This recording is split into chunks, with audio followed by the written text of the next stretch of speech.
Welcome back, my friends, to the D-Rate the Hate podcast. I am your host, Wilk of WilksWorld.com, and I am so incredibly grateful that you are taking the time to join me for another powerful DTH episode.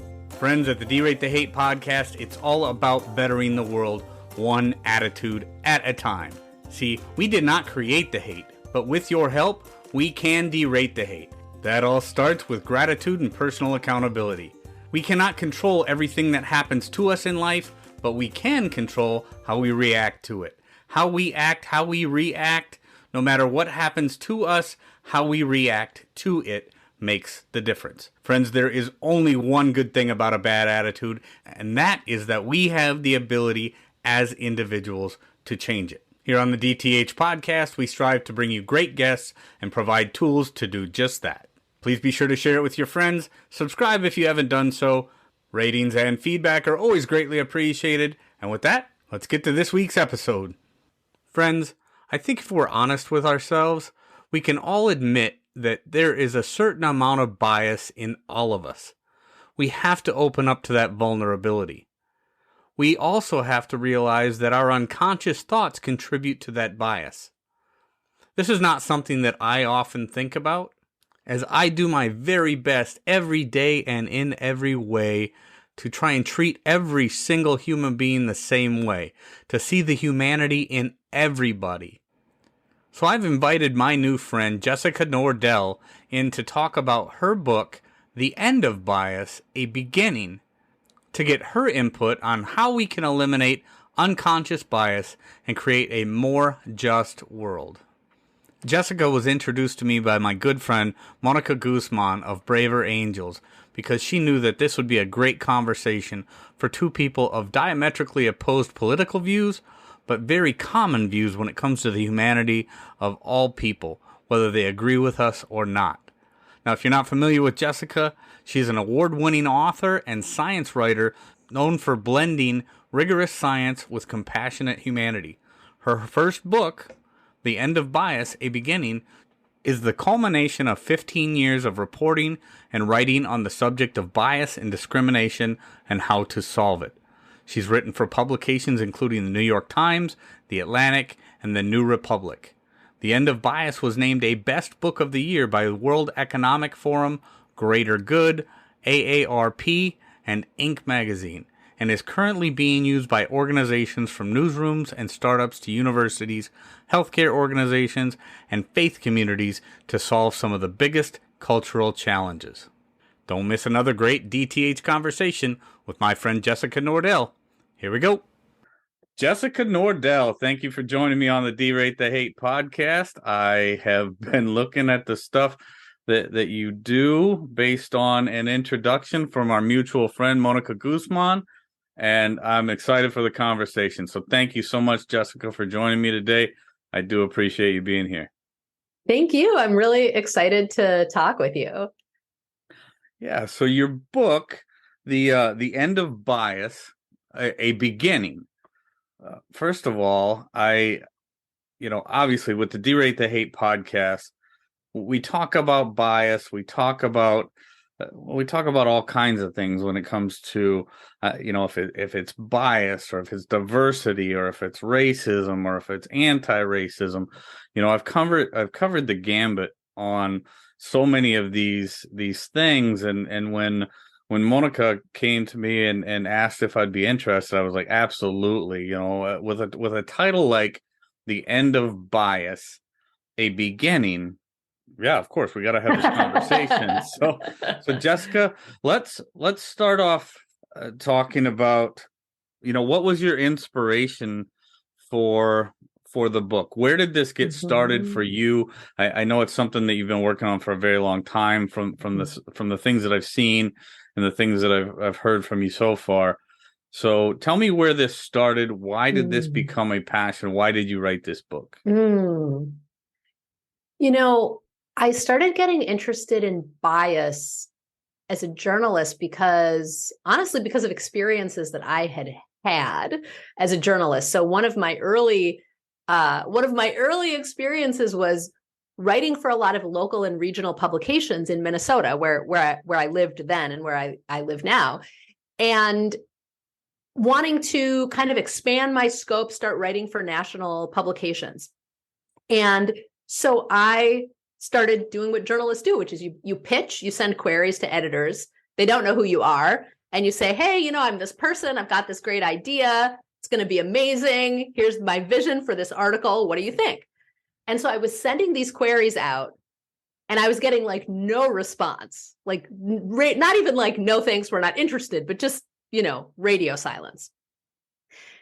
And I thought, okay, I can handle this. I'll just keep going, keep trying, don't let it get you down. And eventually I had this one story that I was working on that was tied to something happening in the world that was like a very specific time period. So I knew that if I didn't place this piece pretty quickly, it was just no one was going to care about it anymore. Sure. So I sent that piece out. Again, radio silence, no one responded.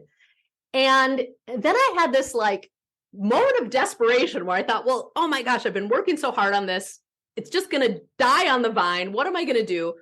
So I thought, well, maybe I'll send it out under a man's name and just see what happens. Like, I didn't know, what would happen. So I made a new email address, new signature. I sent out the same query, but with a name that sounded like a more masculine name. And that piece was accepted within a couple hours. And it was the same piece. And it was even the same editor who I had pitched earlier with no response. So it was interesting. And I was like totally shocked. I did not expect this to work. I thought this is a crazy idea. It's not going to work, but it worked. So it did two things. It started my journalism career because from there I started writing for national publications using that byline. And I also got really interested in bias because I thought, this editor probably wasn't thinking to himself, I'm just going to reject anything from a woman. Like, I don't think women can do this job. I really doubt that. Like, he probably didn't think that. But there might have been something unconscious that just made him give a little more attention to that, email when it came from JD versus Jessica. So that's kind of what made me interested in bias to start with.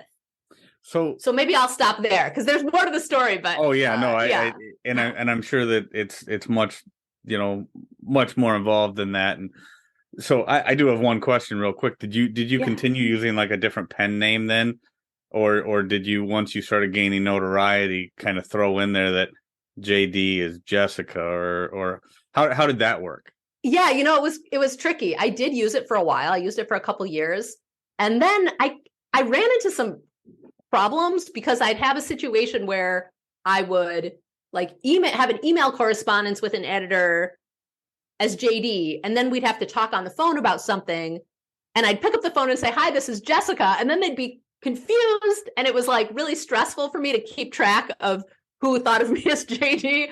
So I eventually got rid of it and went back to just writing as Jessica. Okay. Yeah. And so once you started to build this reputation, I understand maybe building the reputation as JD and there's got to be that transition. Did you see things falling back off as you transitioned back to Jessica? And I don't want to make people think, especially in this day and age, that we're talking about transitioning. Right. Yeah, it's a good clarification. Right. So as you're transitioning your works, yes, from a pen name of JD Nordell to Jessica Nordell, did you see notoriety and things dropping off, or were you established enough and had already made the right contacts at that point that things were getting opened? I mean, you were in. I think after a while, exactly as you said, like I had enough sort of clips, examples of my work under my belt that I had a little bit more of a foundation. But, you never know. Like, I think none of us ever know for sure what things might be like if we inhabited a different, persona.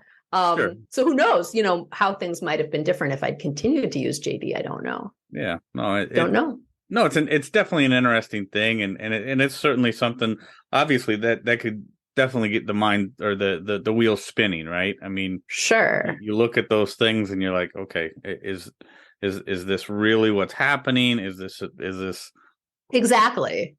is this real? So going with the idea of, is this real? I know one of Yeah. the things that you talk about in the book is unconscious bias, right? Right. Now you take me as somebody, based on what I've read at this point, or read up to this point, and I, admittedly have not read the whole book, just excerpts, but as somebody who doesn't believe that all of this stuff is intentional.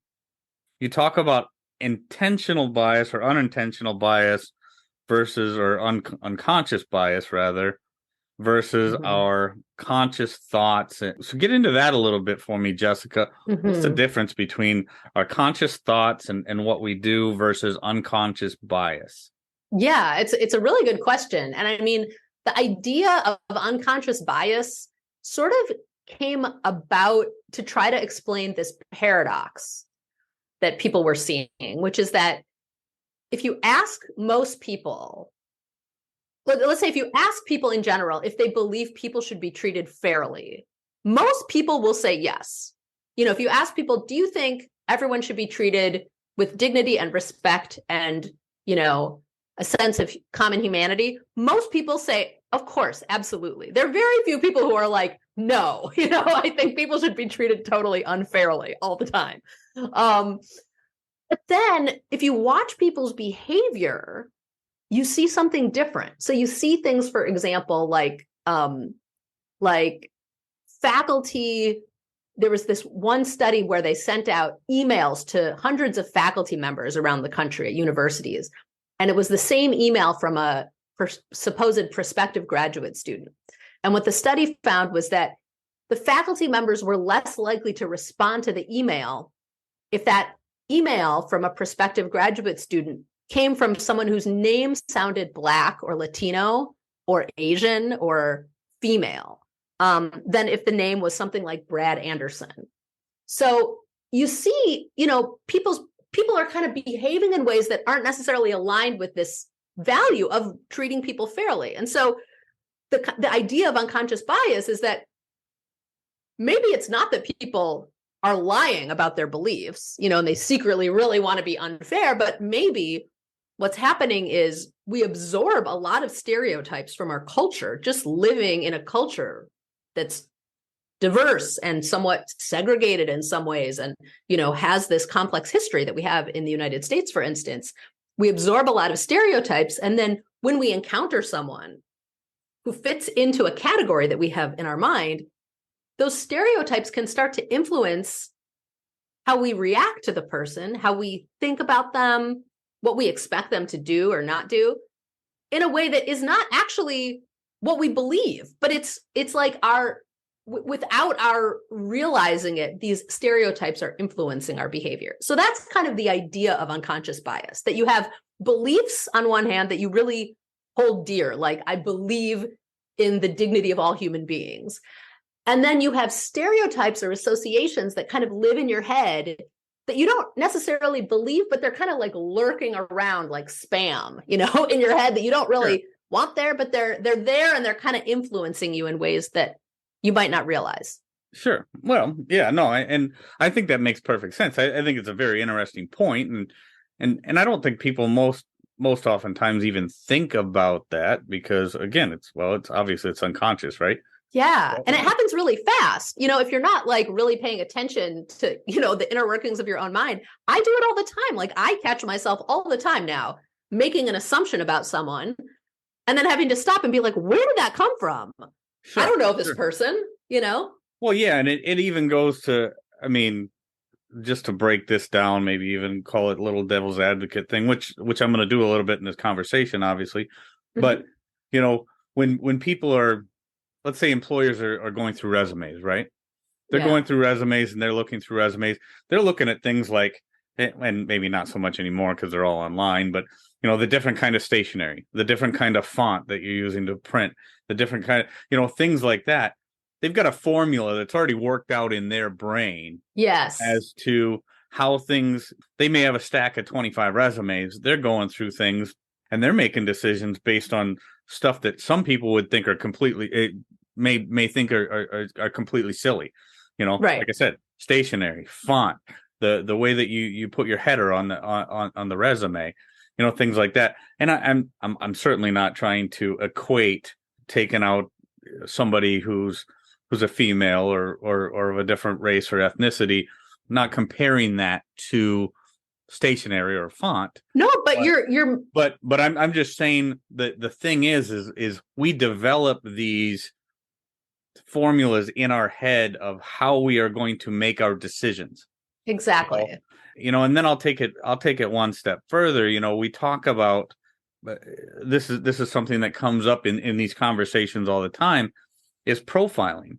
Well, obviously profiling, there's good profiling and there's bad profiling. You know, and you know, profiling a certain suspect to find the right unknown subject in a criminal case or whatever makes sense, right?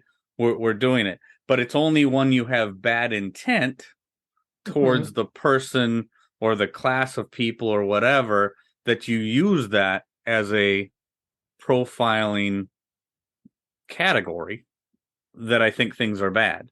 So does that make sense? I mean, I hear what you're saying. I mean, I think the challenge with something like, you know, racial profiling is that people are let's say racial profiling that affects African Americans in the United States, that people are unfairly linked to potentially, you know, a group of suspects without actually any data that specifically links that person to a particular crime. Yeah, and so yeah, I'm with you on that. Sure. I think, and I talk a lot about correlation and causation, right? Just because there's a correlation to one thing doesn't mean there's causation. So just because we talked briefly there about criminal cases, you know, we talk about maybe the number of blacks who are you know, arrested in the city limits of New York City and Chicago and Los Angeles and name any big city, right, in the United States. Just because more black people are arrested in those cities doesn't mean they're arrested because they're black, you know, in my opinion. So I see what you're saying. You know, that's where I talk about correlation versus causation. Yes, the number is larger, but it's not because they're black. It's just because more people of color are actually committing crimes in those bigger cities. You go to a smaller city and not so much. I mean, you know, you go to a city where there's virtually no crime, and it doesn't matter whether it's black, white, Hispanic, Asian, whatever the case may be. The numbers are all similar because there's very little crime. There's very little crime being committed, so it doesn't matter of what ethnicity you're from. Nobody's getting arrested because there's not a lot of crime, right? So correlation versus causation. So that's one of the things that I think about when I think about things like this. But so going more into. Can I just go back to the resume example you used for a sec? Yeah, because sure, you were talking about how, you know, employers will you know, note things like maybe the quality of the stationery and make some kind of assumption about a person based on that. And what this made me think of is actually some of the research that I describe in the book looked at how information on the resume that has nothing to do with someone's job can still give a signal to an employer that then makes them more or less likely to hire someone. So for instance, there was one study that looked at, I can't remember if it was law firms or consultancies, but what the researchers found was that employers, if the hiring manager had played a sport in college, they were more likely to hire someone not only who had played a sport, but who had played the same sport. Oh, sure. So they're kind of, you know, sometimes people look for people who just remind them of themselves. That's a bias that many of us have. You know, we feel comfortable with people who we can relate to in some ways. But of course, the problem there is that, like, you know, a person playing like water polo or something doesn't necessarily mean they're going to be a good lawyer, whatever the case may be. Yeah, and I think that goes to, Jessica, where we as human beings are probably looking for, we this may sound funny, but okay, so if somebody played football and I played football and I think I'm a good person, I may associate playing football with other good people, right? Exactly. And this goes to the point that I made and whatever. There is good bias and bad bias, right? I mean, bias is a natural human trait. So if again, let's say you and we're from the Midwest, right? Yeah, where are you located? I'm actually in Minnesota. No So, kidding. Oh my gosh, I'm in South Minneapolis. How cool. so I've had a lot of experience around the country and Yes. not just in Minnesota, but so think about this. So we're from the Midwest, right? As we do different things around different parts of the country, and I know that you've traveled, you've worked in other places in the country as I have. If we run into somebody from the Midwest, we are more inclined to associate with them and maybe even build a relationship with them because we're from the Midwest. Now, does that mean we're biased? There's a sense that there's a common foundation. That common foundation, yeah. Yeah. So I just and the reason that I bring this up, and we probably kind of taken this part of the conversation a little deeper than we needed to, but the reality is this: bias is not always bad. Profiling is not always bad. It's when you use the wrong criteria in your bias that things start to go sideways, right? Things get ugly. I mean, I guess I'll disagree with you a little bit there. So the way I've come to think about unconscious bias, and I just want to also make the point that most of the book is actually about solutions to the problem. So I just want to, mention that mostly what I write about is how we actually solve this problem. And that's what I want to hear about. I really do. So I just, like I said, we may have been going a little deeper into this. No, it's fine. It's just a conversation part. Yeah, no, but when I think of unconscious bias, the way that I have come to understand it is it's using stereotypes and associations that we've absorbed from our culture in our interaction with an individual human being. And I think that's a problem because we're not engaging with the individual. And I'm sure that in your podcast, this is also what you're trying to do, is engage with individuals, not abstract ideas or ideologies, but like human beings. Right. And I think the problem with bias, whether it's gender or race or political ideology or religion or all of these different stereotypes we have, if I start using those to interact with you, rather than seeing you for who you are and all of the complexity that makes you this individual person that you are, then I'm not really seeing reality. Like I'm interacting with a hallucination that I'm creating in collaboration with my culture instead of with you. And it doesn't give you the dignity and respect that you deserve.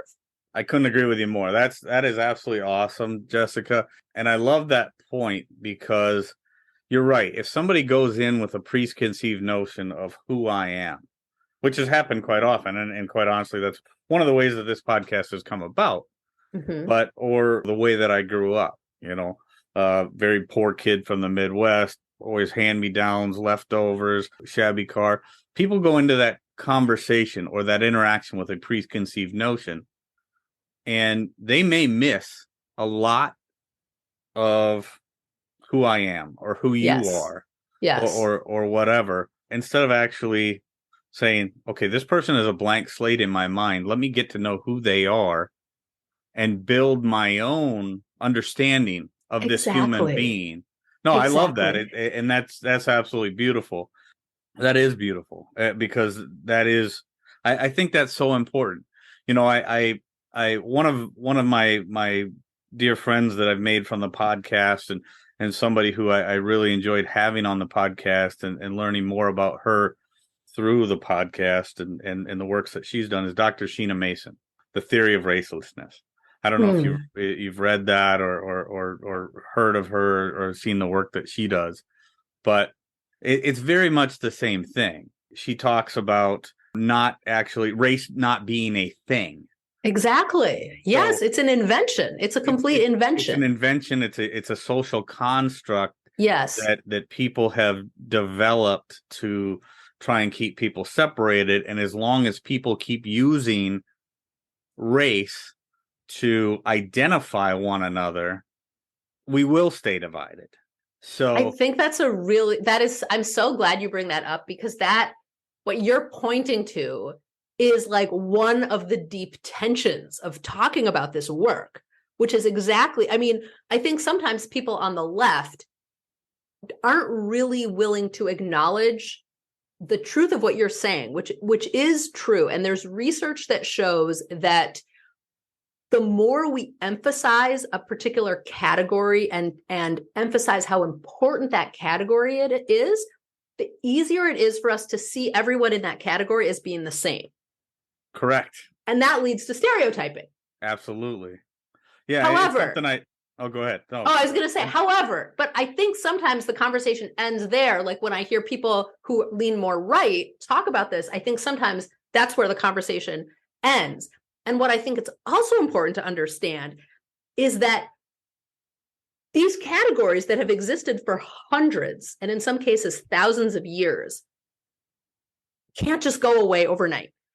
And in fact, if we ignore them, it can lead to a lack of understanding and a feeling of disrespect and a feeling of invisibility from on the part of people who are treated as part of those categories. Do you know what I mean? So it's like these are intention. This is really a point of tension where there are pros and cons.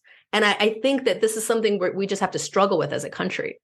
Oh, I think we do. And I think, going to your point about, people on the left, obviously people in this country specifically on the left love to interject race and gender and whatever, every other category that you can think of into every category that they think they can get some mileage out of, get some traction out of.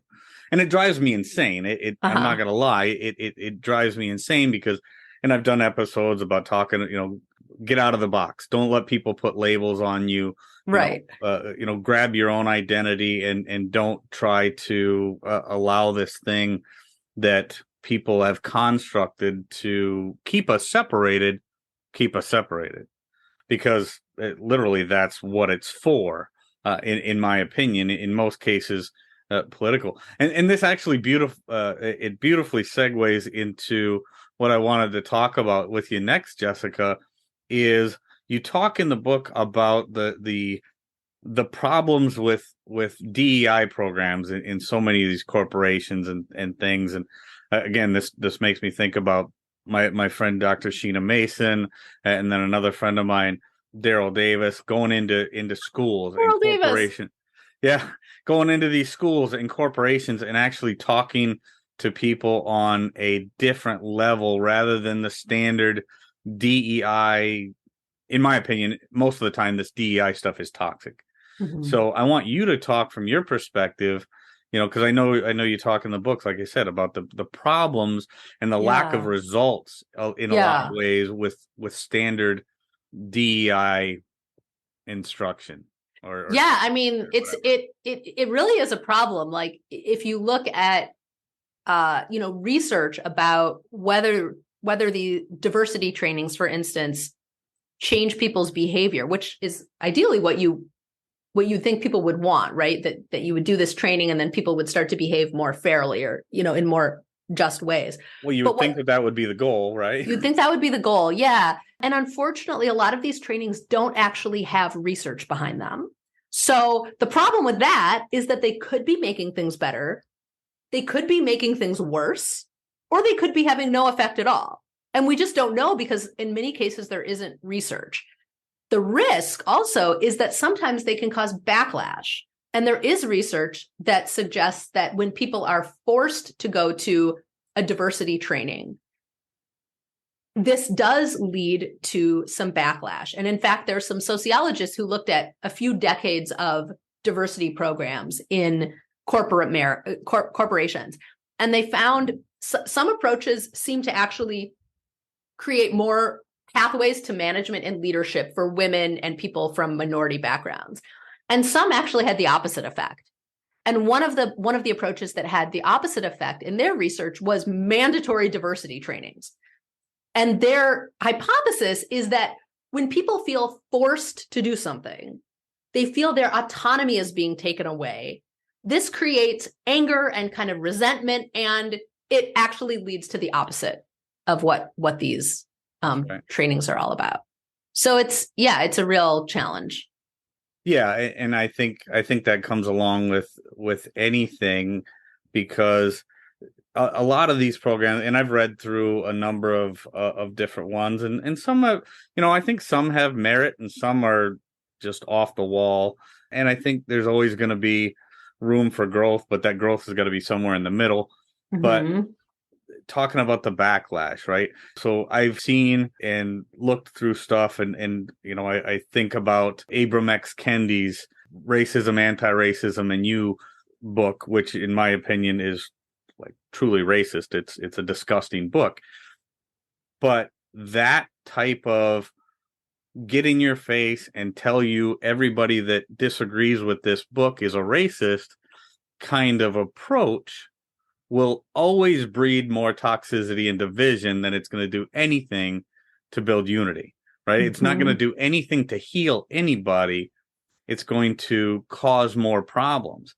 So when a corporation takes the stance that we're going to take on a program like this, and I don't think any corporation in its right mind is going to use that book, but our public school system did, which is a nightmare in and of itself. But a corporation does that.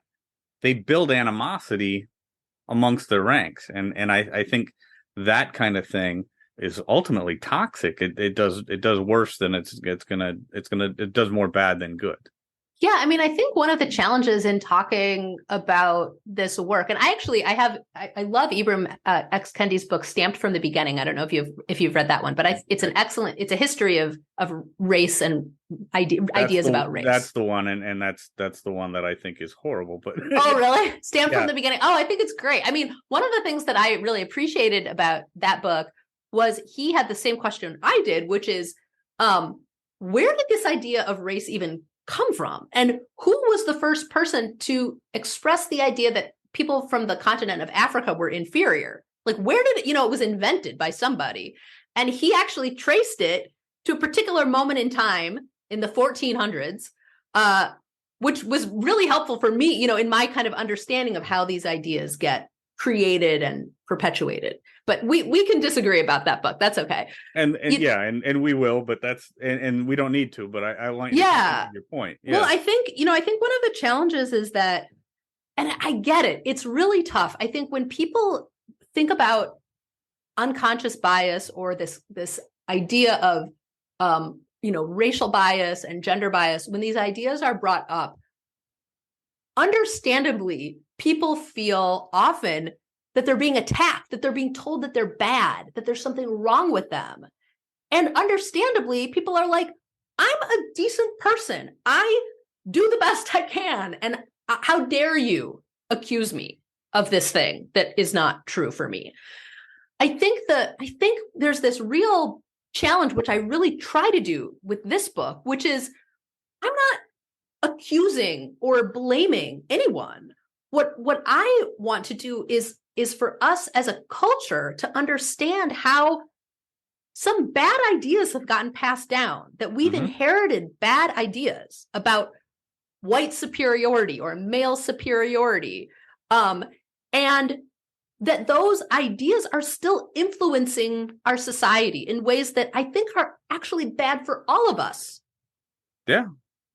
No, and I think I definitely think there's a lot of merit to that thought process, Jessica.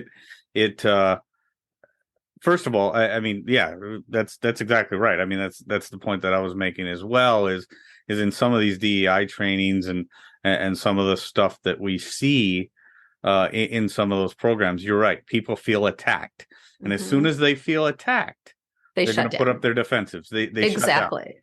They are no longer listening exactly to what they need. So going to what we were talking about earlier, one of the things that you've tried to do with this book that I really admire is because people all day long, and there's people out there, Jessica, there's countless people out there that love to talk about problems, right? Yes. They love to talk about problems, but they never like to come up with solutions. Yes. What you said you've done with this, and I want people to understand is, okay, we can all agree that there's problems, right? We may not agree on what all the problems are, and we could spend all day long talking about the things that we disagree on, because I know for sure, Jessica, that there's going to be stuff that you and I would probably never agree on. Mm-hmm. That doesn't matter. What I would like to talk about is, what are the solutions that you have, whether the problem is real, perceived, or maybe understood differently than what I would perceive it as. Mm-hmm. What do you come to the table with in this book, Jessica, for solutions? Well, there are many. The good news is there are many solutions. And what I was looking for was approaches that have actually been shown to cause people to behave in ways that are more fair, just, and humane toward one another. And so I'll give you a couple examples. And if anyone's interested, there's lots more in the book. But one example that I found really persuasive is this notion that if you bring people together across differences, say really big political differences, and you have them in a situation where they're equal status, and then you have them collaborate on a project where they have a shared goal and they're collaborating together. And this situation is okayed by some authority or institution. In other words, they're not defying some kind of institution to do this, but it's actually accepted and encouraged. That collaboration, that those meaningful relationships that are built out of collaboration toward a shared goal have been shown to decrease stereotyping. Mm-hmm. And so one example of this was a cricket league in India. So in India, there's a lot of caste-based bias. Mm-hmm. And what this particular research found was that if you put Indian men from different castes on the same cricket team, so you've got equal status, shared goal, collaboratively working together on this sports team, what they found was that at the end of dozens of games, and at the end of this sort of league, all of the games that were played in this league, those men who were on teams with different caste men were more likely to have friends of different castes, were more likely to nominate someone from a different caste for an award. Their stereotypes about caste started to break away, to dissolve. Absolutely, yeah. And this is something we've seen in the military when the U.S. Army was integrated at the end of World War II. We saw white officers totally change their attitudes toward black Army servicemen because they were working collaboratively toward a shared goal. We see it in sports. We've seen it in policing. I mean, one of the really innovative approaches to rebuilding trust between police and community that I uncovered and that I write about a lot in the book was an approach developed by a civil rights lawyer named Connie Rice. And this gets back to something you and I were talking about trying to persuade people with a heavy hand. So what she found was that after she spent 15 years suing the LAPD for discrimination, nothing was really changing. She was winning lawsuits, but nothing was changing in the organization. So she decided to go inside and work with the police to see if she could help change minds and hearts from the inside. Change the culture from within. Exactly. And so one of the things she did was she devised this program that brought officers and community members together to work toward shared goals, equal status, and develop meaningful relationships. And this completely changed things. It increased trust. It actually decreased arrests and decreased crime. Mm-hmm. And so that is one big takeaway, I think, for audience members is, if you're looking to build bridges, find a way to collaborate on a shared goal with someone who's from a totally different background. Oh yeah, no, absolutely. I think that it's incredibly important, and one of the best examples that I can think of this that was summed up beautifully in a movie would be Remember the Titans, right?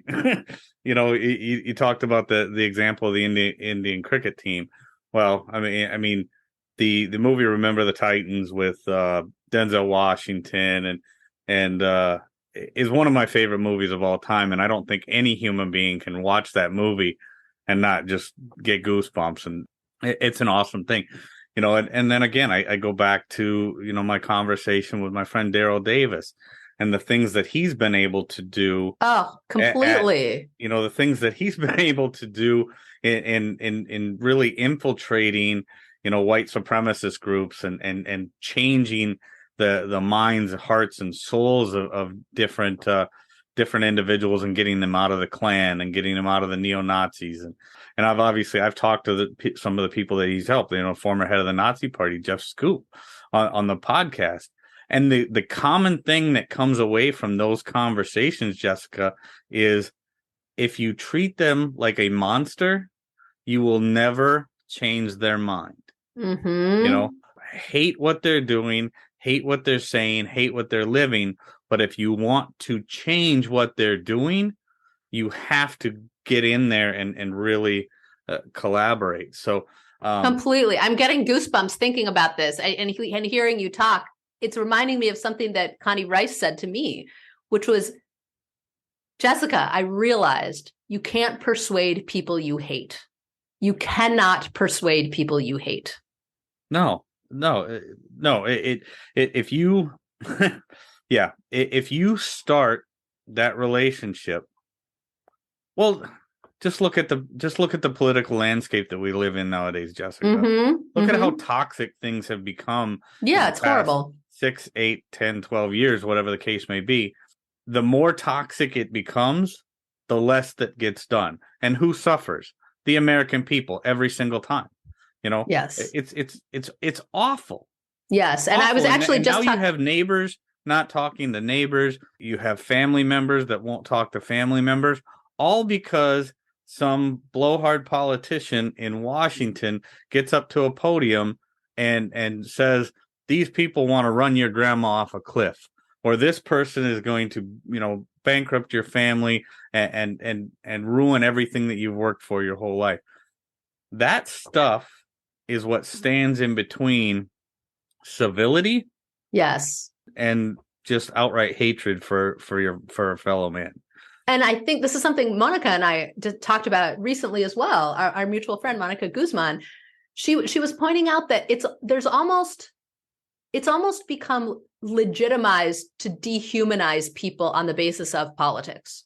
Like, it's not okay to dehumanize people on the basis of a lot of other things, but when it comes to politics, there's like this righteous dehumanization that group is less than human.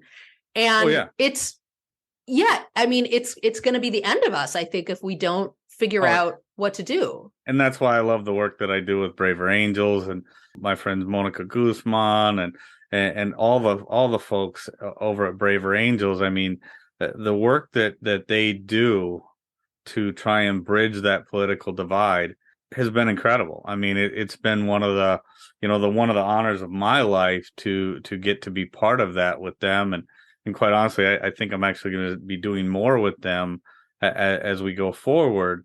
But that's the kind of work that needs to be done. And that's why I do the Derate the Hate podcast, Jessica. You and I probably have more politically that we would disagree on than ever agree on. And I think that is totally all right. Mm-hmm. But that doesn't mean I think we couldn't be incredible friends and have decent conversations like this. Because if more people had conversations like this, knowing we have a huge political divide, right? If more people had that again in this country, can you imagine how different this world would be, or how different our country would be? And yes. as the U.S. goes, the rest of the world goes. And right now, the rest of the world is looking at the United States and saying, if they fall, the whole rock is done. Mm-hmm. We're all done because there's no place left to go. Mm-hmm. We're the greatest country on the planet. And if we continue the infighting and the bickering and everything else that we have now, all the evil forces around the world are just going to pick us apart and leave nothing left. But I don't even know. I don't even want to think about it. Right? It's incredibly ugly.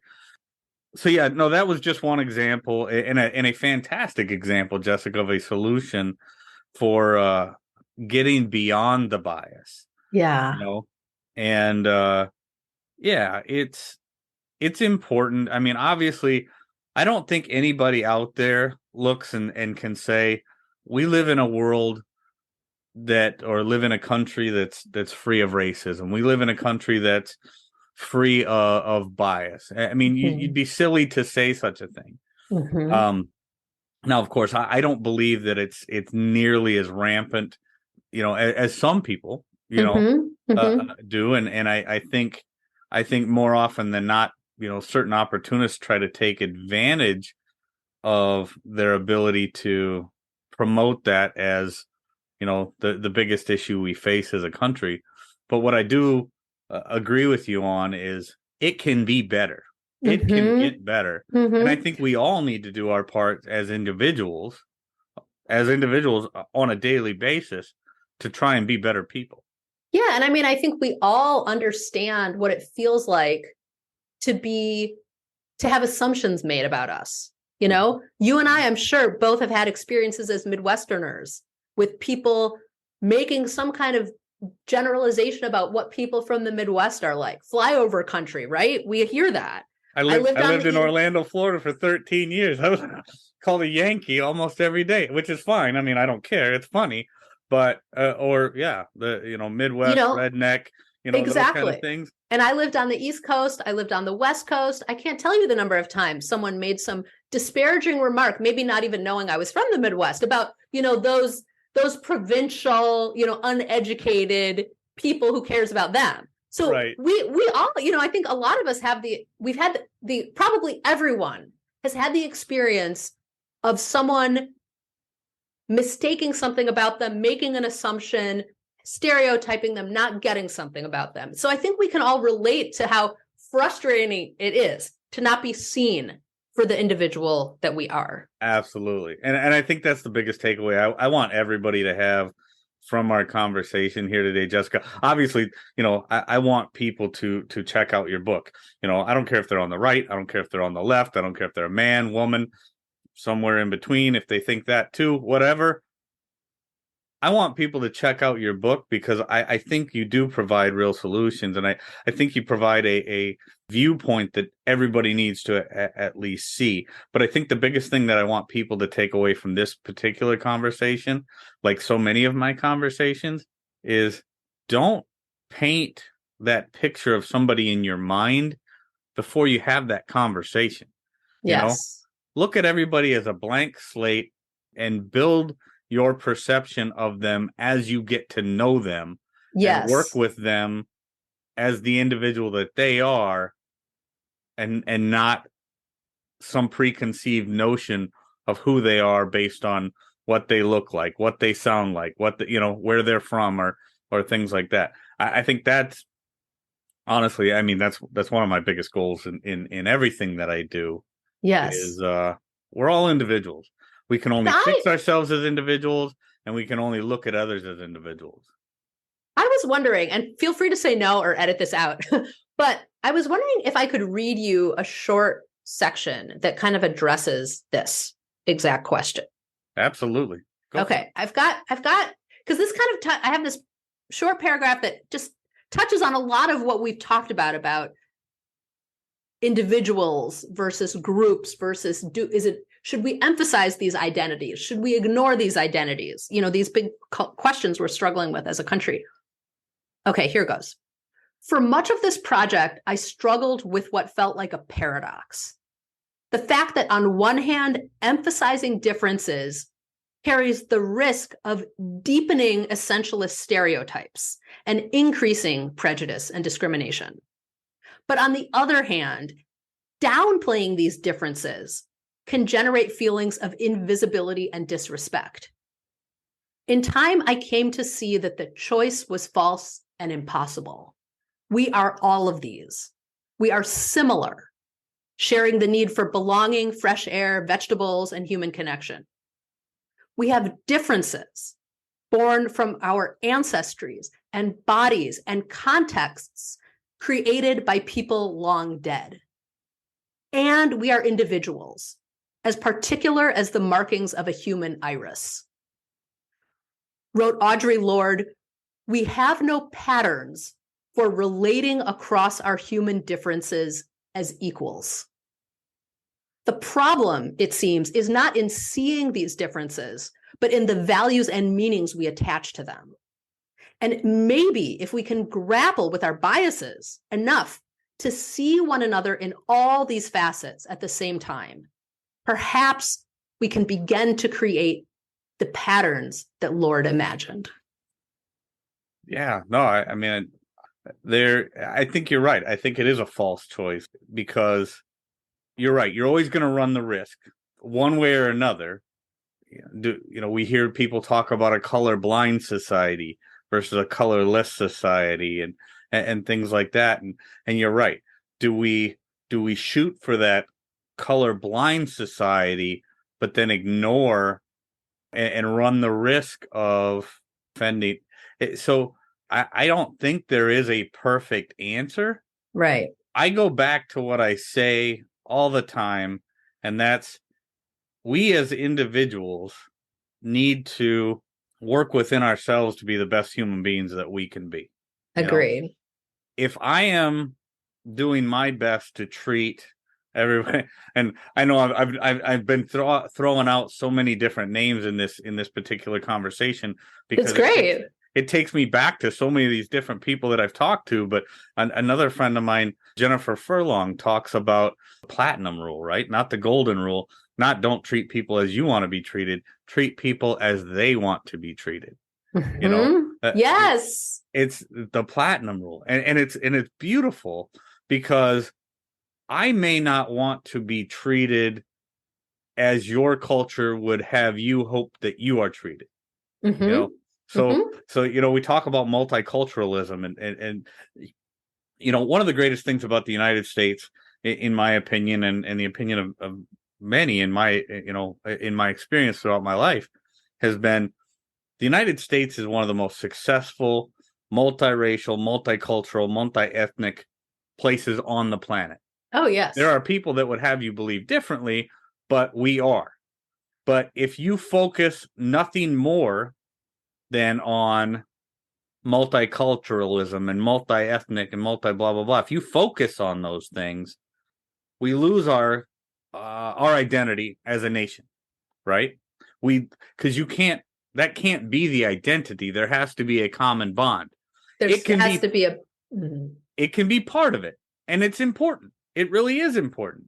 And that's why up to this point, we have been the most successful, is because we have been multi-ethnic, multiracial, multicultural. But when you start to focus on that and only that, and try to keep people in their respective boxes because of it, things start to fall apart. It only lasts for so long. You have to have that common bond. So yes, I think I don't think you can have a truly colorblind society without running the risk of breaking down other parts of our common humanity. Mm-hmm. If that makes sense. I'm just thinking through this as I'm talking, obviously.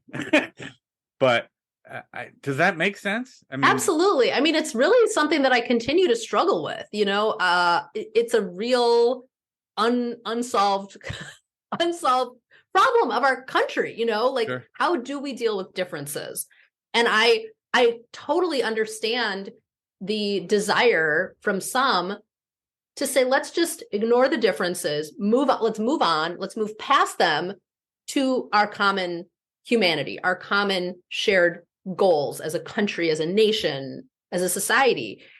And I think we can't ignore those differences, not only because it feels disrespectful to so many to say, I don't see your identity, I don't see your ethnicity or race, but also I think we actually miss something really important about people's experience if we pretend that their group identity has no relevance, because it does, Mm-hmm. whether we want it to or not. I think, the fact of my being a Midwesterner has shaped who I am. Being a woman has shaped who I am, has shaped all of these things. So I think it's just something there's constantly going to be interesting conversations like this, about how to deal with these realities. How to deal with it, and the thing is we are on this planet, Jessica, for such a minute amount of time, each of us, right? Yeah. I mean, when you think about it, at best, you and I will live to maybe 100, 105. God willing, 105. Right? I'm going for it. Yes. Yeah. But the reality, and the reason I use the largest number on the spectrum of human life, really, is because even at that large number, it is a mere speck when it comes to the grand scheme of the amount of time that this planet has been here and it's going to be here. Yes. This problem has been going on for hundreds, if not thousands of years, right? I mean, I know we talked briefly about Ibram X. Kendi thinking he discovered where racism started or whatever, which it was happening biblically long before that ever happened. So whatever. But I say that to say this. This problem has been around for thousands of years. It's not going to get solved before you and I punch our final ticket, right? Mm-hmm. But if we each as individuals every day do our best to be the best human being we can and treat everybody with human dignity, like I said, to me, I don't care what color or perceived race is. I mean, I love the idea of theory of racelessness. Being black and white or whatever, ethnicity and things like that. Yeah, those things make us different. Culturalism makes us different. Race doesn't really make us different, in my opinion, and I don't think it should. I'll go with the theory of racelessness. But as it was pointed out to me, that's not colorblind. That's not a colorblind society. That's a raceless society. Mm-hmm. Mm-hmm. Anyways, that was probably a tangent that I made. No problem. but the reality is this: we as individuals, if we treat everybody with dignity, if we work hard, find ways to build that common ground, that common bond, that common goal, instead of looking at what separates us, what makes us different, we are going to go so much further in this short amount of time that we have on this planet than we ever will by trying to convince everybody that there's a racist under every bed or a Nazi hiding in every closet, or this person hates you because of this, or that person wants to keep you down because of that. Finding those common goals, finding solutions with, like you've done with your book, Jessica, is the right way to go about this, because then it does not matter what we don't agree on. If we're looking for solutions, we're going in this. Yeah, we're all trying to go in the right direction. The right direction. Yeah. No, and that's the thing, is we might not agree on what every single problem is. That's fine. Let's find let's find one. Right. We probably agree on a couple, right? Right. Let's start with the ones that we do agree that are real problems. Right. And work on those and find solutions. And then see what happens. Chances are, if we find one and find a solution, just the nature of things, once we've come to that, we're probably going to find more, right? Exactly. And then we also benefit from the whole meaningful relationships, decreasing stereotypes. So then if we've worked together toward a solution, we've also decreased the stereotypes we have about each other in the process. Absolutely. Yeah, no, I think it's been an incredible conversation, Jessica. Jessica Nordell, thank you so much. People need to check it out, the book, and they can obviously find out more about Jessica and all the way to find her in the show notes. But Jessica Nordell, The End of Bias is the book. The End of Bias, a beginning. I'm looking at this as a beginning of a great friendship between you and I. Thank you so much, Jessica. I appreciate it. Thank you so much. It's been great. Friends, if there's anything in this episode that provided exceptional value to you, please make sure to hit that share button. Share it with your friends, share it far and wide. And of course, if you haven't done so already, be sure to subscribe right from our website so you can get the D-Rate the Hate podcast sent to your email inbox every week. So this is Wilk wrapping up for the week saying get out there, be kind to one another, be grateful for everything that you've got, and remember it's up to you to make each and every day the day that you want it to be. If there is something that you would like to share with me, you can catch me on most social media platforms, or you can email me directly, wilk@wilksworld.com. With that, my friends, I am going to back on out of here, and we will catch you next week. Take care.